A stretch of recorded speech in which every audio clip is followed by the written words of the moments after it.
It is the Doomsday Podcast. And it is Doomsday. And Mosley and Werder still at the stadium, only a couple of hours after the Cowboys lost 28-25, which sounds thrilling, and I guess there was some drama in the fourth quarter. But Ed, it has for the second consecutive week here. That used to be you could count on the Cowboys, you could count off on playoff failure and regular season greatness at home, and that's out the window now. They've been embarrassed 2 straight weeks, and much like though that we've seen in the past from this team, they do seem to take some solace in the frantic comeback in the last 10 minutes of the game to sort of get within striking distance, and even the quarterback so thinks close it's something. To being the greatest comeback in franchise history, Matt. Oh man, it would have been if they've been able to pull it off. If they convert those two-point conversions, they win the game. Would have been the biggest comeback in franchise history. Just imagine. They were so close to that. Yeah. But I think my biggest takeaway from this whole thing is this was a team that was known under Mike McCarthy for 2 things: being virtually unbeatable at home. They didn't lose at home during the regular season at all last year, the only team to accomplish that. And then they were known for their ability to bounce back from a loss, which they suffered last week. They were 12-2 coming off a loss under McCarthy. That's the best record in the NFL, tied with Buffalo. And yet both of those things were not factors today. They failed to follow those characteristics and instead absorb a horrific loss. Mm-hmm. They were down 28-6. They got run all over again. The defense looked like the Mike Nolan defense, which set a franchise record for most points allowed in Mike McCarthy's first season of 2020, which, that's the last time they started 1-2, by the way. So Mike Zimmer's defense has looked an awful lot like that. They had no answers in stopping one of the great running teams in football. We talked about it last week. The Ravens, their identity is being physical, running the football. They have the greatest running quarterback in football, and they signed Derrick Henry, the most physically intimidating running back in football. And he had 151 yards rushing and 2 touchdowns. And, Zeke Elliott doesn't start for the second straight game. And Rico Dowdle just couldn't quite pull it off with his 8 touches for 31 yards. I mean, is it a change of pace back if you go from sort of fast to pretty slow? Is that a good change of pace? And then they tried to work Deuce in there. I mean, honestly, one of their most effective players. And of course, they piled up some yardage late, which, may help with the window dressing. But, Lupke, the Hunter, Lupke, the fullback. I mean, the best, the downfield throwing game. And I mean, we're left with reporters asking after the game about body language and body. Oh my gosh, what about? Is that going to hurt the rest of the team? CeeDee Lamb. I mean, Ed, you and I have watched receivers for how many years around here have poor body language? He looked like he was trying to catch a K-ball or something during the game. Second highest paid non-quarterback in football? Yeah. Highest paid quarterback in football. They're down 28-6 before they score a touchdown in the final 9 minutes and make a game of it. And it was a lot of it was garbage time. Yeah. They were in their 2-minute offense, and they execute that so much better. I mean, they started the game in an unusual fashion, knowing now the defense just laid down last week and gave up 6 consecutive touchdowns for the Saints to start the game. McCarthy decided to take the ball first. He almost never does that. And what did Makmula or Israel Makmula, is that how you pronounce it? Makwamu. Yeah. What did he say? We want the effing ball, and we'll take it right now. In the mic. Yeah, hot mic. A lot of confidence there. That quickly dissipated. Yeah, thought about asking him that after the game. Okay, we got a lot to say. We have the stretch plays with his grades. We got to talk about the locker room. I mean, some of the things that were said in there were really perplexing to me. I think so. And you and I, we're both in there to account for it all, including our time with Jerry Jones. Mike Hamilton from Rogue Media Network, please play the music.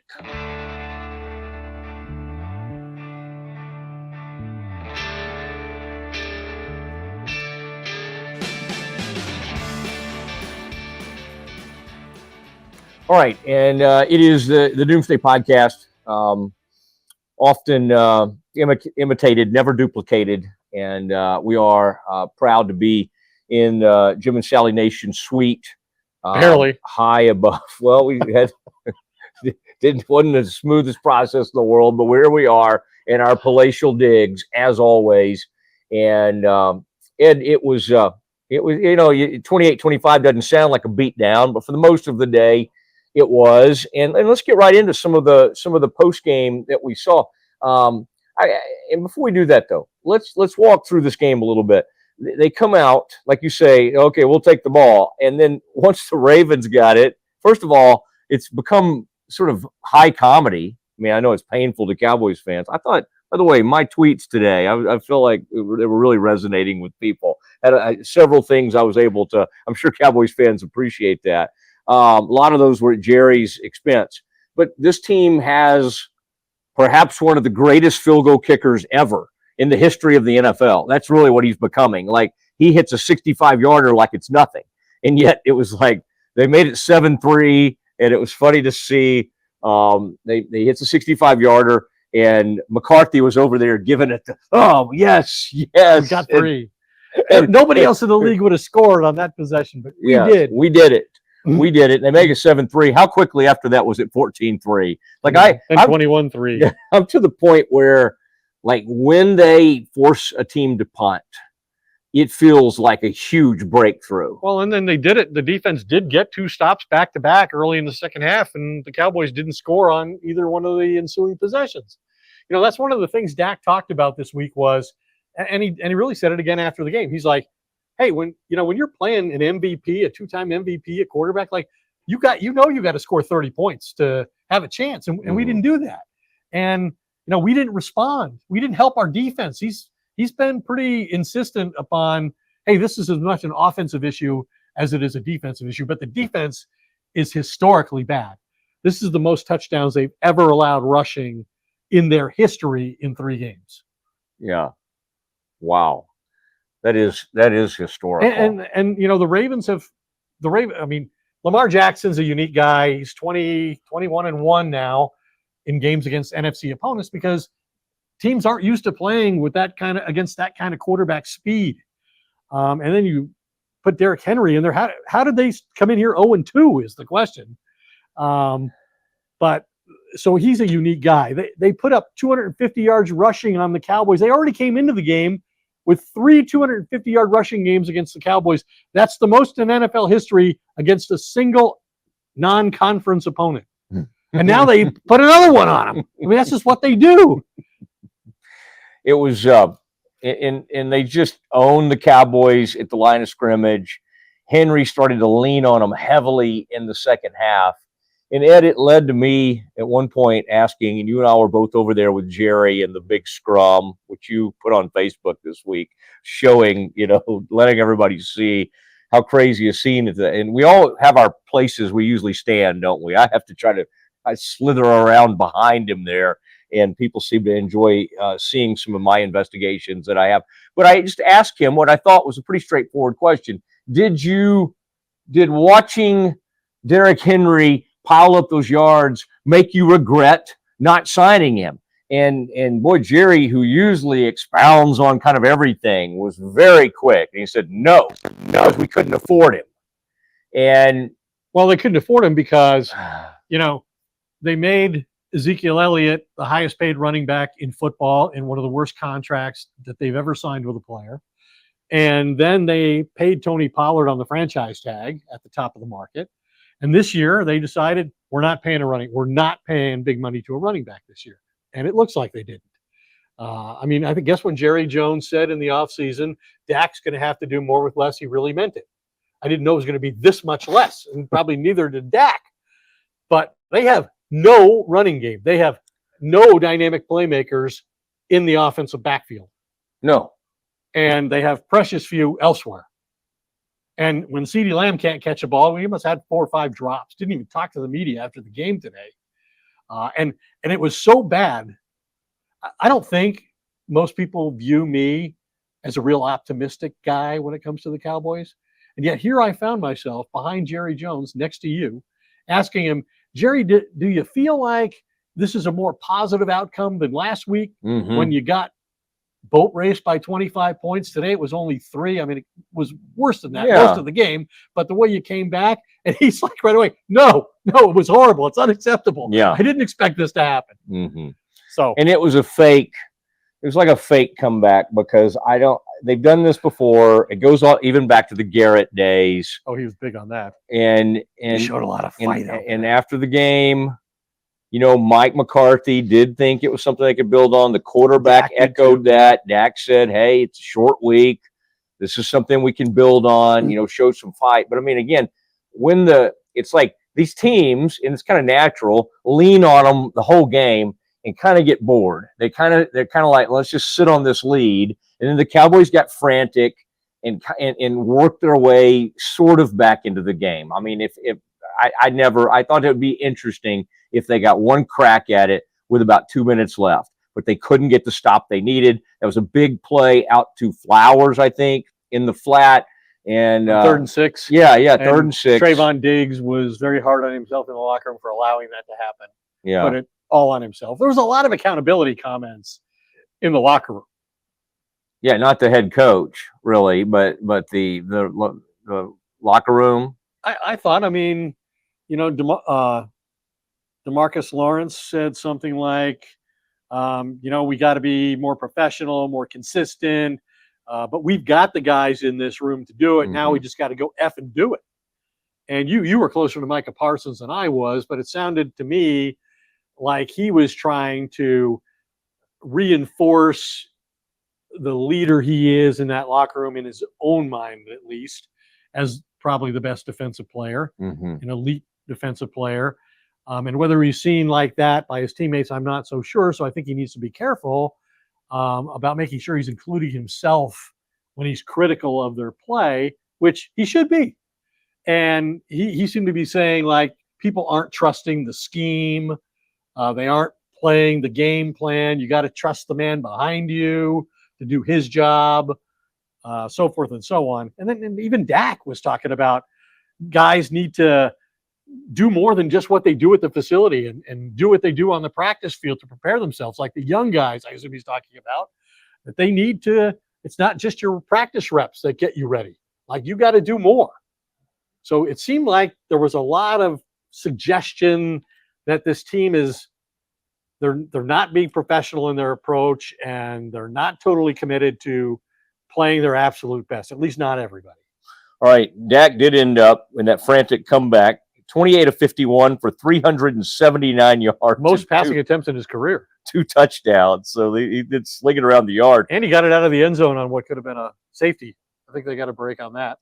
Yeah, I mean, if that's a rule that you can throw it to your guard, that's a bad rule. Like, it seems like it most times, if there's nobody, even if you're in the pocket like he was, if you're not throwing it to anybody, well, he was throwing it to an illegal guy. Touch by Tyler Smith, who caught the ball and showed very little ability to get yak after the reception. He's got to run a better route on that I did play. reach out to an NFL official that I know. Okay. And asked him about that, the way this was interpreted. And he said, quote, "The enforcement for illegal touching is at the line of scrimmage with no loss of down. So that's why the Ravens declined the penalty."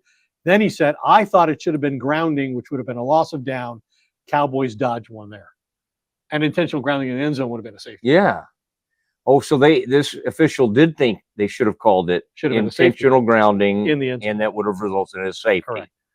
I kind of thought the same thing. And I thought the officials had to have a long discussion to kind of come up with what it was there. Looking at this thing in several areas, first of all, Jerry made the point to us that he does not put this on his running back by committee. I just looked. Rico Dowdle had, and I like when they call him like Didle or something. People call him different things. Jerry calls him different things. 8 carries for 32 yards. You're right. First 2 series, he's out there. Then you run Zeke in there. And then Deuce gets a couple of and then you may have, let's let Turpin have a jet sweep or something. We thought it was going to be a bad group. It is a bad group. It feels a little bit like, obviously, McCarthy doesn't really value running. He never has. And so I don't think it's going to cause them to do what they had to do years ago in trading for Amari Cooper. Like they're going to go, but it leads people to ask the question, what about Dalvin Cook? Now he's sitting over there. Did you see his numbers last year? Worse than Zeke's. Yeah. And he's the same age. Now, people with the Ravens who he finished last year with told me, hey, he has good feet, catches the ball well, great guy in the locker room. I mean, you got to give him a chance at this point. Like he has to play in New York, and they have to win in New York. If there's any reason for optimism, it's because they've won 12 straight games against the Giants with Dak as a quarterback. If they go up there and lose that streak, they lose to the Giants, it's over. I know it's a month into the season. 1-3. And you lose that Giants. First of all, they're 1-2 now. They've lost 2 straight home games this season. Never mind Green Bay last season. So they're not invincible at home. McCarthy throughout his career is a 500 coach on the road, and 4 of their next 5 games are on the road. And the home games against the Lions. Yeah. I mean, the one thing this horrible defensive start has helped McCarthy on is that if Jerry had to fire him during the season, you can't really give it to Zimmer, right? You give it to Fossil. He's got the best player on the team, Brandon Aubrey. Bones Fossil. Hey, the first team to recover an onside kick with the new rules where you have to declare your intention in the fourth quarter. They still recovered the onside. That's the first time it's happened. The 35, you have to declare it, and you do it. And then they did the wobble. What do you call that? The watermelon? Yeah, they tried that before. Yeah. They beat Dan Quinn on that. Yeah. Speaking of Dan Quinn, and getting back to just how horrifically this team has started these games at home the last couple of weeks. This is the second time in 2 games that the Cowboys have allowed 3 touchdowns in the first half at home. They've allowed 5 in the first half against the Saints last week and 3 today. So it's the second time in a row that's happened. In Dan Quinn's time here, 3 seasons, they allowed that to happen 1 time at home in the regular season. That's how bad these starts have been. So you throw the Packers in there in the last 3 first halves, Packers 27, Cowboys 7. Saints 35, Cowboys 16. Ravens 21, Cowboys 6. The game's over at halftime. I mean, Dak Prescott's 1-14 when his team's down by 10 points or more at halftime. His one win was against Dan Quinn in 2020 in the Falcons. He got fired as a result of that. Yeah. So that's how bad it's been. The defense is abysmal. You can't win with the defense playing like that. No, and right now, Zimmer in coming back is losing all sorts of credibility. What's left to happen, and Zimmer said he could fix it. He has fixed it. He's done it in the past, and it didn't happen this week. And you brought up Micah Parsons. Micah is trying to be accountable and is really forthcoming and interesting after these losses. I can remember some Cowboys teams where nobody wanted to talk after a loss. A lot of people were doing what CD Lamb did and just getting out of there. And Micah waits, stands in his locker, and he gives extremely thoughtful answers. Now, I think part of the problem is he has no clue. Like, same thing with DeMarcus Lawrence. Like, they're like, and of course somebody will always ask the same question. Did they do anything differently than you thought they were going to do? And he's like, no, they didn't do anything. We knew what they were going to do with 42. We knew what they were going to do with their tailback. And he was kind of like, and then he gave I thought this was interesting. He said that the people playing behind him when he's up playing defensive end, playing linebacker, have to trust him. And they're not trusting him to do what he does. And so there seems to be what he's saying is a complete lack of trust. And so I asked the question because he seemed to be calling his teammates out last week. And he kind of came close to doing that again. And I just said, is it an effort thing? Are you seeing an issue with the effort? Because that's what he seemed to be saying. Hey, the tape will show it. The tape was the effort there. And he basically said, it's there in flashes. We play in flashes, but that's good enough. And then it got really personal with him. He's like, I've dreamed of playing for this franchise and to playing to this standard. Now, what is the Cowboy standard now? Well, I don't know. I mean, is it what it was 30 years ago? Not really. I mean, they're so far removed from that. None of these guys were alive for any of that, so they're 29 years away from any true success, which is at least getting to an NFC title game.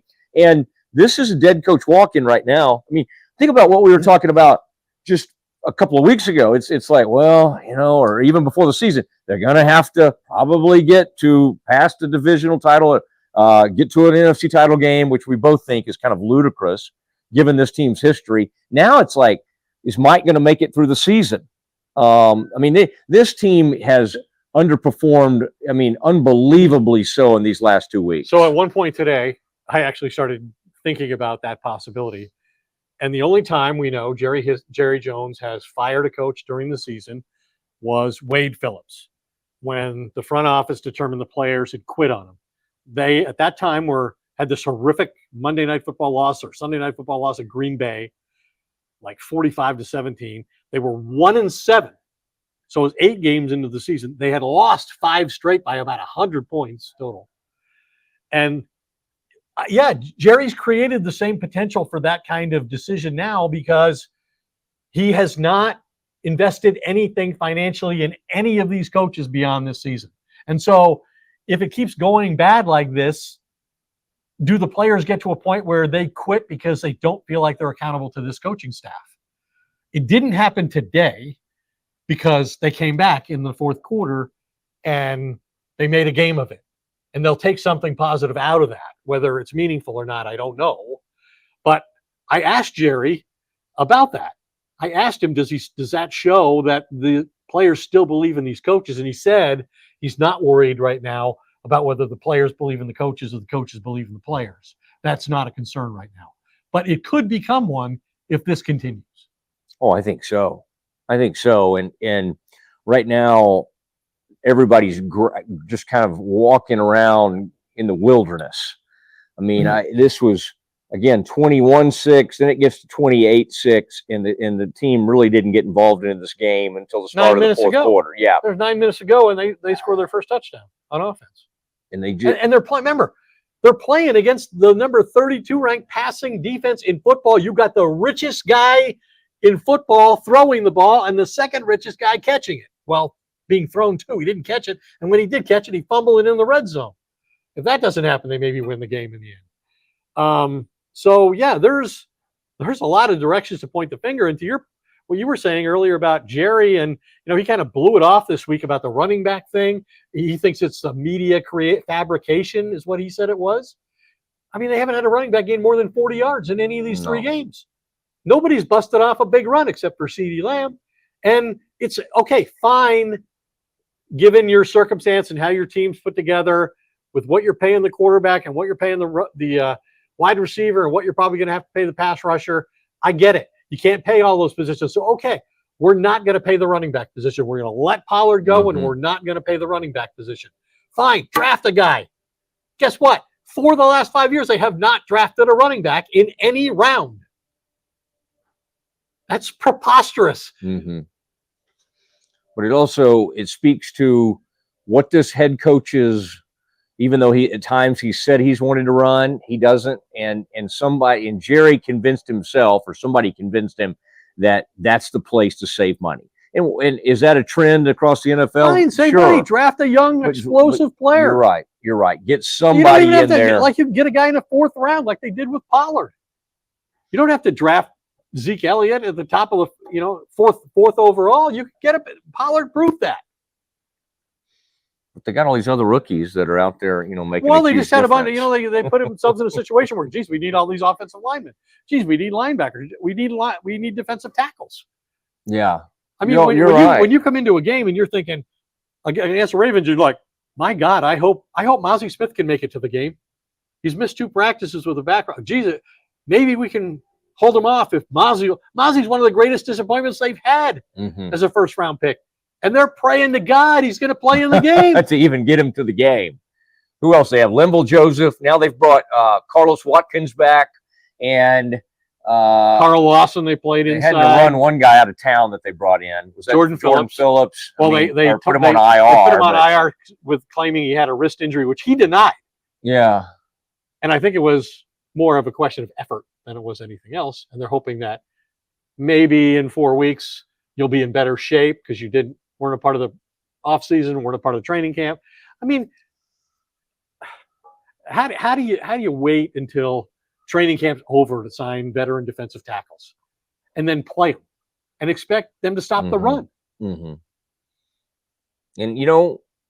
that's it. With each passing week, you brought him up. Quinn no matter what he's doing with the Commanders, I mean, his time, everybody was ready to, because of that Green Bay game, to see him go. I mean, they were extremely productive with him and won a ton of ball games with him as the defensive coach. And right now, as much as you and I personally like Mike Zimmer, this is a disaster. Well, like the last 2 weeks have been, I mean, as you were putting the historical perspective, but just to the eye test, this is as bad a stretch as we've seen from a Cowboys defense in a long, long time. Mike Nolan, who was the worst Yes, ever. Yeah. McCarthy's first pick. This is, this Zimmer's his third defensive coordinator in 5 years. And I mean, is it have Mike McCarthy, who's done this forever, and Mike Zimmer, who's done it for even longer as a play caller? Those are your play callers. Like, these guys all of a sudden get stupid, and are they incapable of coaching now, or has the front office not provided them players they can win with? Yeah, that's a fair point. I mean, after week one, it's like, hey, look great. They look great on defense. Yeah. I feel like the message until we get about halfway through the season is going to be, we have a lot of football left, right? Oh, we probably weren't going to go 16-1. They'll get, and next week it'll be, we probably weren't going to go 15-2. And they'll just keep saying that over and over again. All right, Ed and I have more to say. It is now time for stretch plays with former Cowboys scout and coach Glenn Stretch Smith.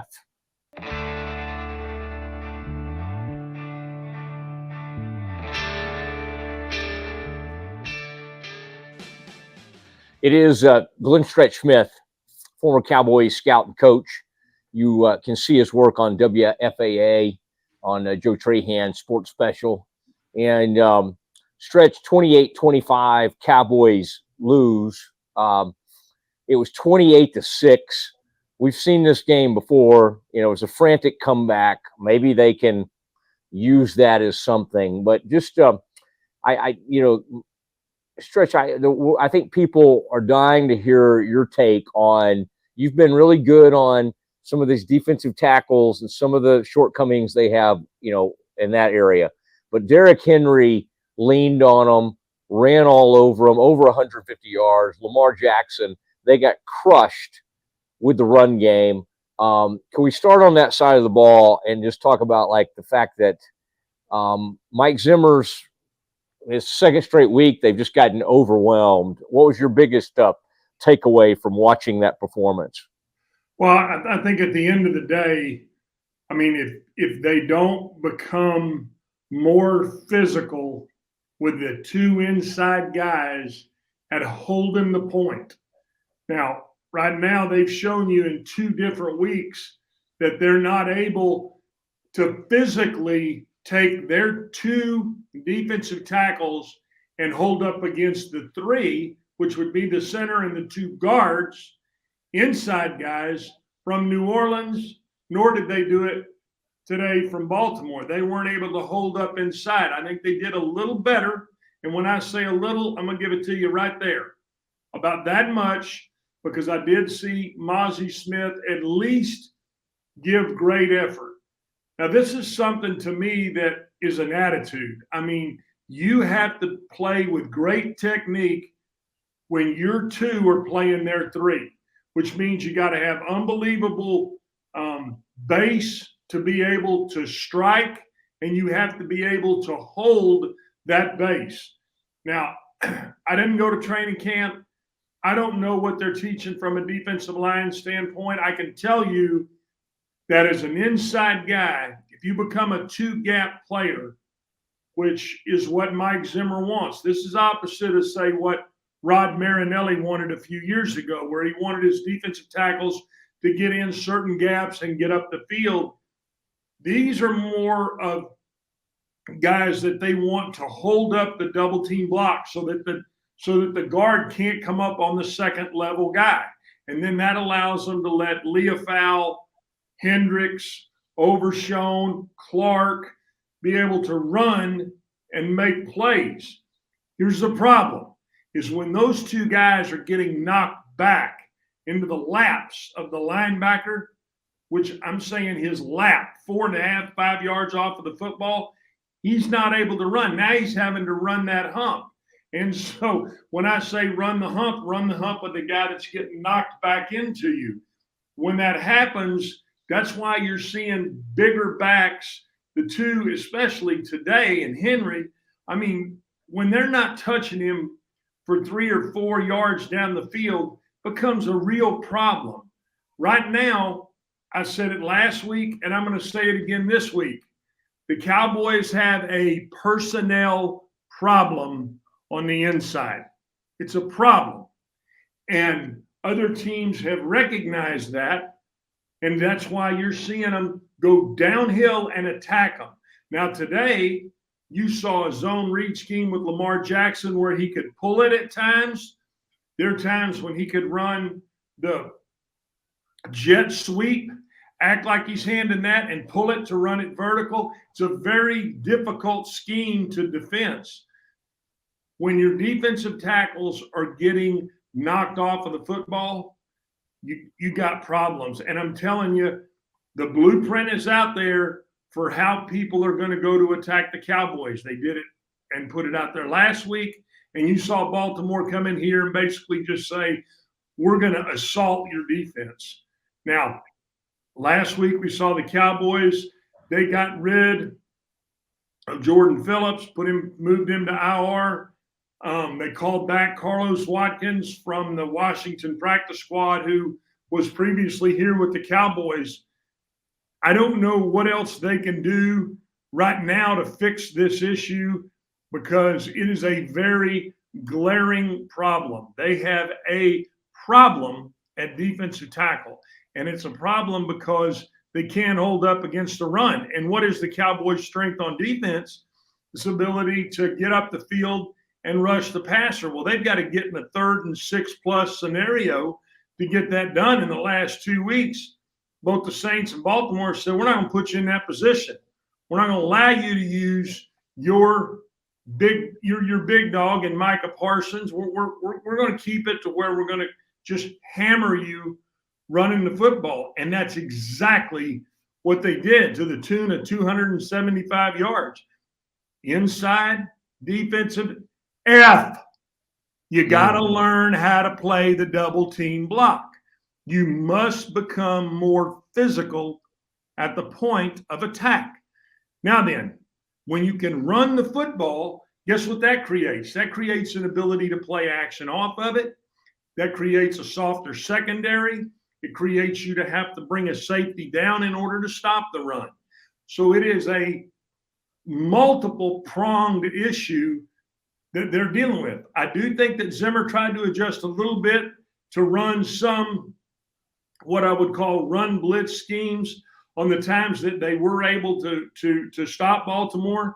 But it was already a situation where it was out of control. And so I'm really at a loss for, am I going to have to come on here with you 14 more times to discuss the fact that the Dallas defensive line can't get more physical at the point? And right now, I'm going to say it may be a situation where we have to do that. I hope that they can get to the bye week here. You're not going to change a lot playing the Giants. I do think that the Giants are not near as physical on the offensive front as the two teams you've seen. So you got a short week for the Giants. Then I believe it's Pittsburgh after a rest.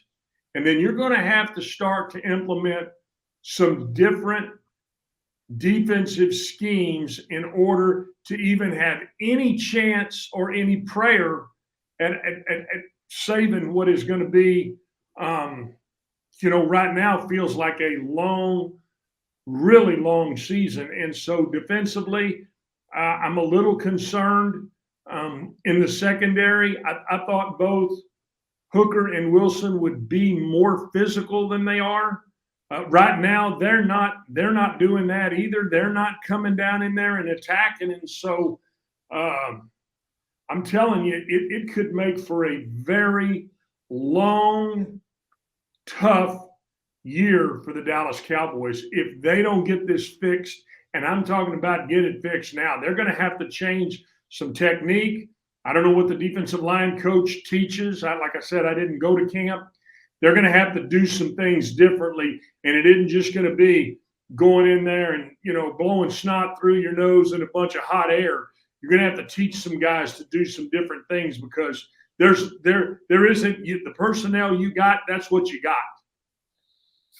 Yeah, and they went to camp thin at that position, thin at running back, and now of course they got Bland hurt, and so you got Carson in there, who's done some good things, but today misses a tackle, and that leads to a 60 or 70-yard play, just a whole jailbreak. I mean, I to your point, Stretch, there's a lot of just toss it out there and have a tight end, and maybe that's some of the safety play.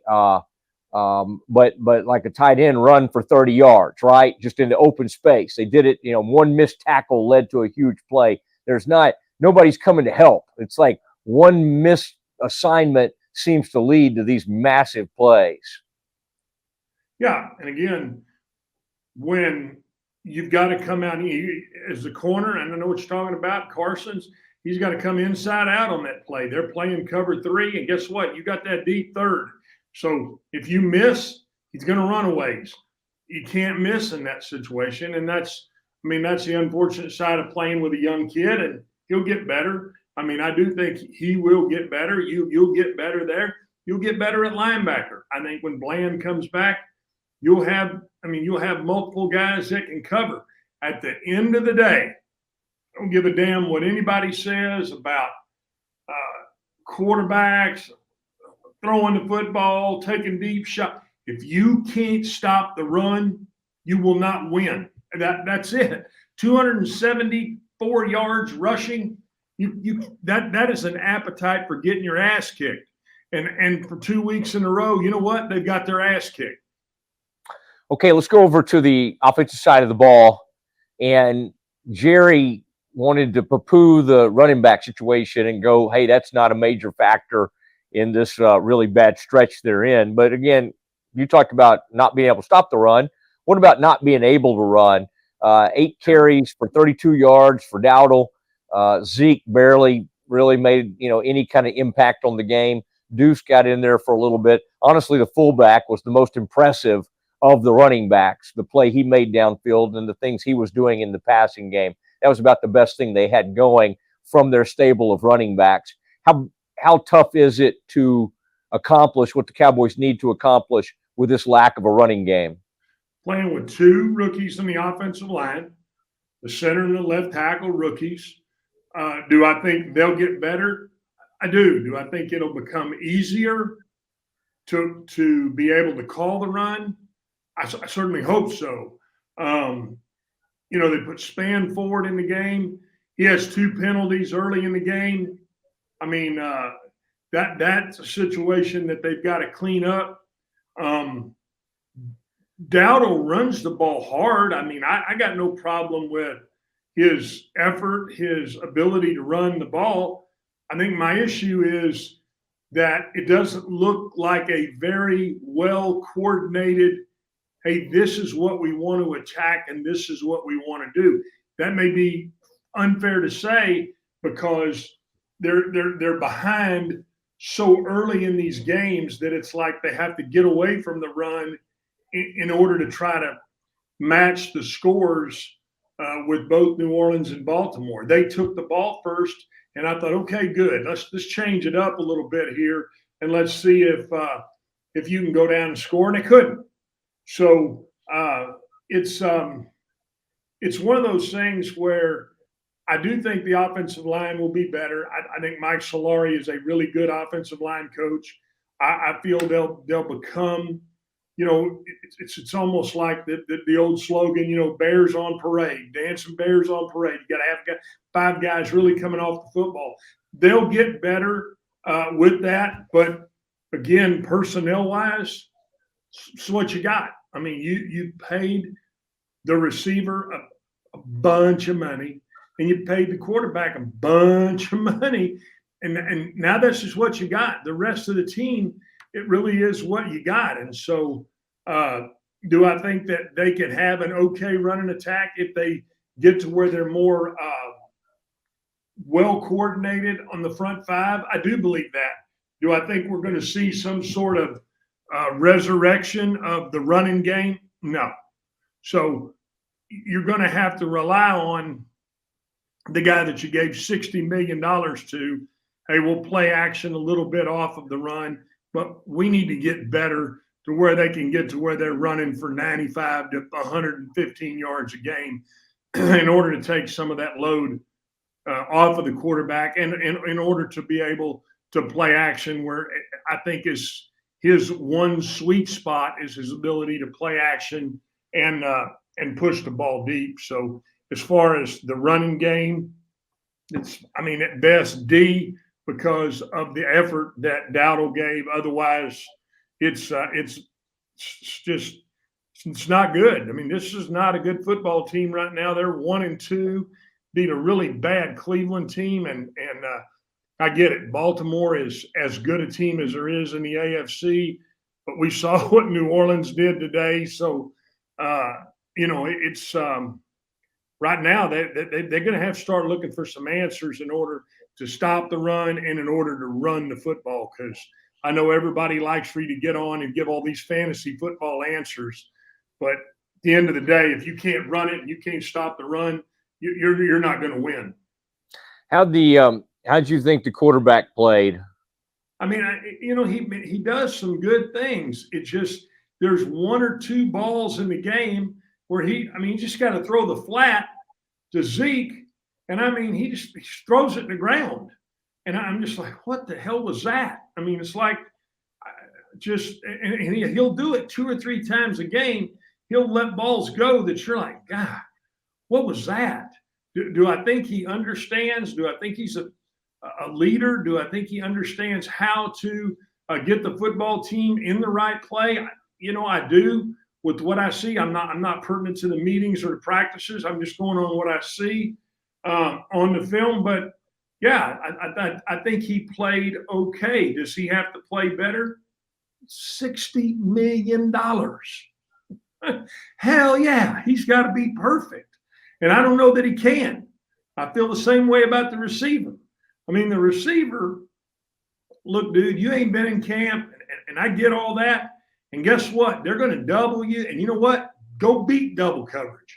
Get your ass off the ball and go freaking beat double coverage. I don't want to hear, well, they got him bracketed or he's under and over. Oh, bullshit. You know what? You're making $30-something million. You were the guy that wanted it. Now you're going to get the criticism when you don't produce. All right. Quick turnaround stretch, and they got to play at the Giants, team they've dominated. Is there anything that makes you think that maybe they could go out there and have a good performance and maybe try to get this thing back on track? I mean, I think you got to start stringing some quarters together. I mean, you saw a decent last quarter. I think the challenge would be you're not going to have time to put a whole new game plan in this week. You're going to have a bunch of stuff that's going to carry over from what you did in Baltimore. And so I think the challenge is to challenge the team and say, you got to go out and we got to carry this over, and we got to string some quarters together. Hell, the best football player on the team right now is the damn kicker. That's true. Bones Fossil.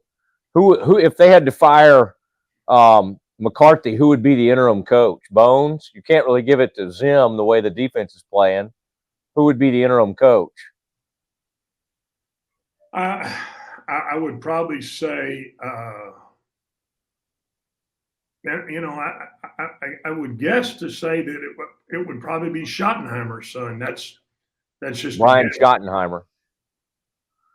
Yeah, well, yes. Maybe they'll get it going, and it won't come to that. But right now, it's headed in the wrong direction. Stretch, we always enjoy having you.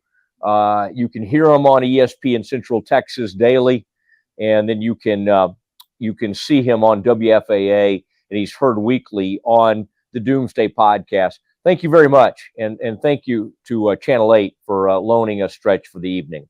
Hey, I appreciate you. Mosley, have you ever thought that maybe they're playing so bad because of that cut that you're sporting right now? Because it is awful. Get yourself a haircut. You look like a mutt. Goodbye, Mosley. You look like a mutt. Well, appreciate the honesty, but I've been hearing a lot of compliments up here at Cowboys, and I'm hearing the opposite of that. Stretch, thank you very much. Have a great evening on TV, okay? See you, Mosley. There he goes. Glenn Stretch Smith.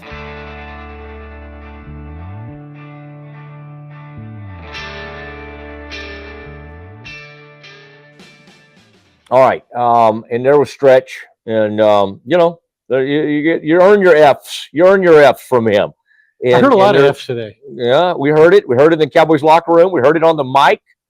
McCormu, he wanted the ball, and we're going to take the effing ball, he said. Lots of cussing. And Ed, Not a lot of winning. You had lots of cussing, not much winning around here. And the Cowboys, the good news or the bad news is that they have to turn around and play quickly. They're spinning this as, it's a great thing. Go home, have fun with your family tonight, and then tomorrow is like a Thursday, okay? They wake up on Monday, and they got to be playing Thursday night. And, it's like The thing we don't know is, they've dominated the Giants decisively, really. Like I said, 12 straight wins. That's by far the longest winning streak any team in any division has against another member of its division. But I wonder what the record is of teams that have to travel and play the short week Thursday night game. I would bet it's not very good. So the Giants are going to have that advantage. And, to your point about, there's plenty of season. We've got problems. We get a lot of time to address them and overcome them. Well, teams that have started 1-2, as the Cowboys have done here, have made the postseason 32% of the time under the current playoff format. Not good. Fortunately, they don't play in a very good division. Yes. They play in a division where you think it's them or the Eagles. I guess we'll find out Thursday night if that's still true. Well, and each week in the NFL, we look at these teams and go, was that real? Are they really that great? And after seeing the Saints come through here, we were all like, whew, man, maybe they're on their way to doing something big. And they faced the Eagles today at home and scored 12 points. Yeah. The team that scored 44 here went home against the Eagles and scored 12. Yeah. And beat on their own field. 15-12. And that was with Hurts making some huge mistakes, Sirianni making some coaching errors and some really weird stuff. They still couldn't get it done. So, I think those of us who thought that wasn't totally real were probably right. But the Cowboys, again, outclassed by the Saints, outclassed by the Ravens. Browns got beat again today. So I think that win is looking less and less good. It's a week. Yes. It's a week-to-week proposition in this league. You get another crack at the Giants. But as you said, if they lose somehow to the Giants, you start thinking about if McCarthy's going to make it through the season. If they start 1-3 and get in that kind of hole, or does he throw someone overboard, which they've had to do before. They had to do with Mike Nolan. Did they wait till after the season with Mike Nolan? Yeah. They had to do an in-season O-line firing a few years ago. Would they fire Mike Zimmer during the season? They wouldn't want to. Jerry would feel horrible about it. But, if this keeps going on, you better put Al Harris or somebody in charge. You can't keep letting that happen week in, week out. That's embarrassing to go down 28-6. And now the Ravens are feeling good about themselves. And Jerry was saying something after the game. He's like, what did he say? That's a Super Bowl team or something. Well, they had the best record in football last year, and they did make the AFC Championship game. Yeah. But he was saying that was a Super Bowl team. Okay. It wasn't a Super Bowl. Okay. The coach has won a Super Bowl, yeah, but not with this quarterback. Jerry had a funny moment that I meant to bounce off of you, and I think you were there for it. He said something about, people were like, what makes you feel like you can turn this around or get this going? What makes you feel okay about this team? And Jerry, which he always kind of tries to come back to, goes, well, I like a quarterback.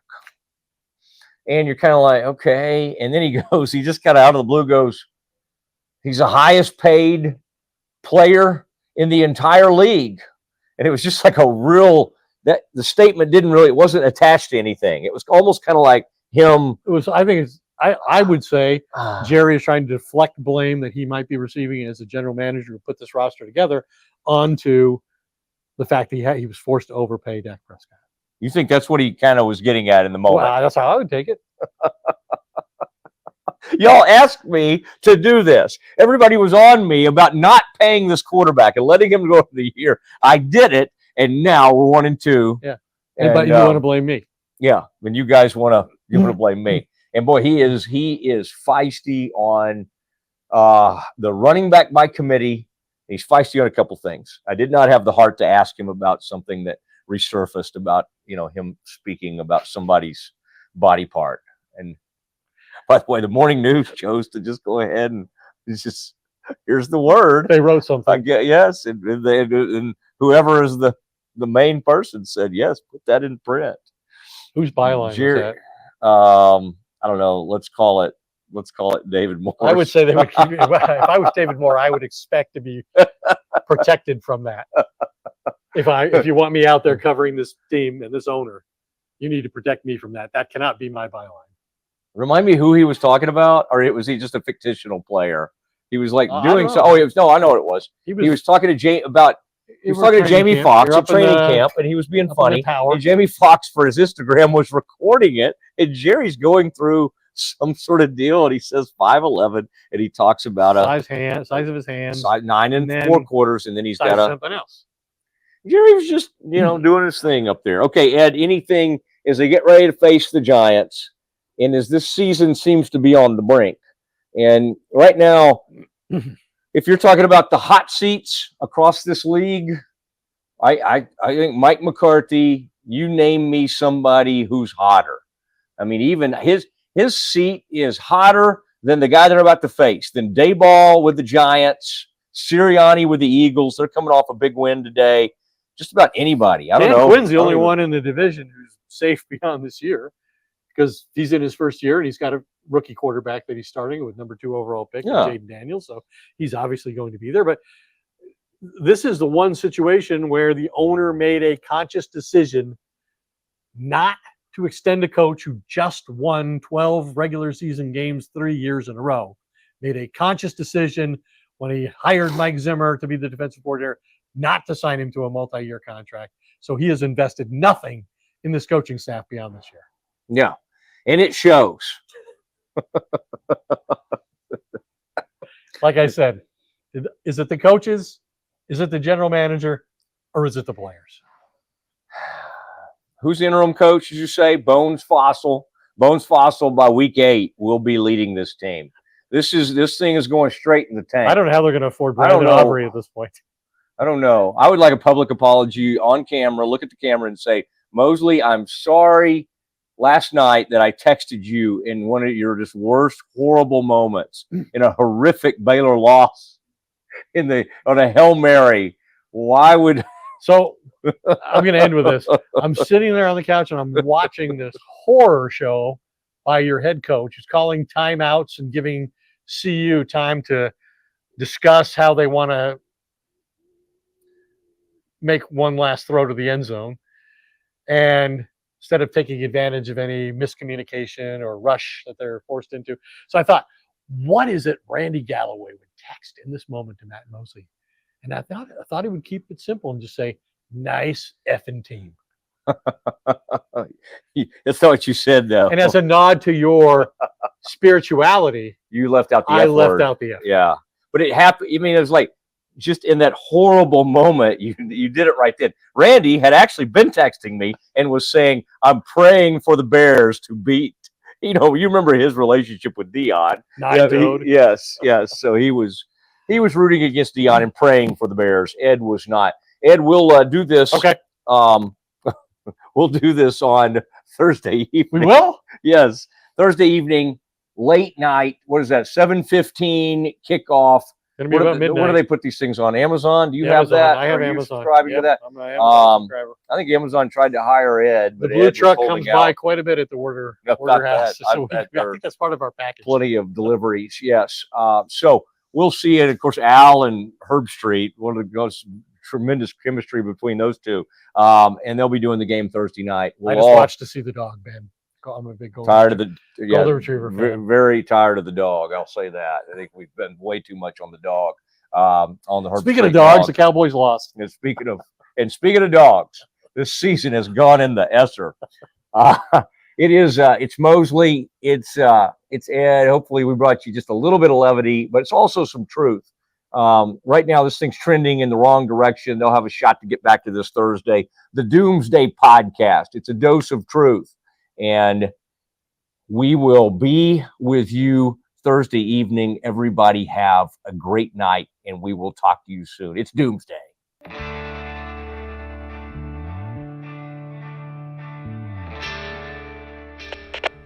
We are Rogue Media Sports.